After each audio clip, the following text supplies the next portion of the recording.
আমাদের কাছে একটু দিয়ে যান।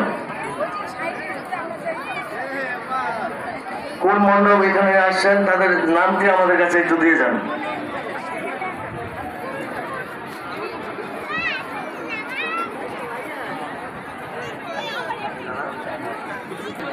এখানে আরো উপস্থিত আছেন প্রকৌশলী জিল্লুর রহমান সাহেব।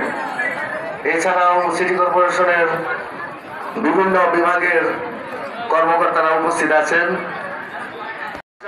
পরিশ্রম করে আজকের এই ঘাটটি প্রস্তুত করা হয়েছে। আমরা যদি অতীতের দিকে যাই, আমরা দেখতে পাই কি আজকে যে ঘাটের যে অবস্থা আমরা দেখছি, অতীতে এমন ছিল না। অতীতে আরো অনেক ছোট পরিসরে হতো, আস্তে আস্তে বিগত কয়েক বছর যাবৎ আমরা কিন্তু এতটুকু বড় পরিসরে অশুভ শক্তি আমাদেরকে পৃথক করতে পারবে।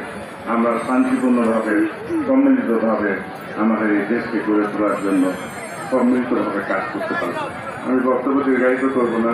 আবারও আমি বিশেষ করে প্রশাসনের কর্মকর্তাবৃন্দকে, আমাদের ডিভিশনাল কমিশনার, আমাদের ডিসি মহোদয়, এসপি মহোদয় এবং সকল কর্মকর্তাবৃন্দ, প্রশাসন সবাইকে ধন্যবাদ জানাই। এবং আমাদের রাজনৈতিক নেতৃবৃন্দ যারা, আমরা প্রতিদিন ময়মনসিংহের প্রতিটি পূজা মণ্ডপে আমরা পরিবেশনে গিয়েছি, ভাগাভাগি করে নিয়েছি। কোনো জায়গায় যেন কোনো সমস্যা না হয় আমরা দেখার চেষ্টা করেছি এবং আল্লাহ রহমতের সকল জায়গায় সুন্দরভাবে শান্তিপূর্ণভাবে পূজা অনুষ্ঠিত হয়েছে।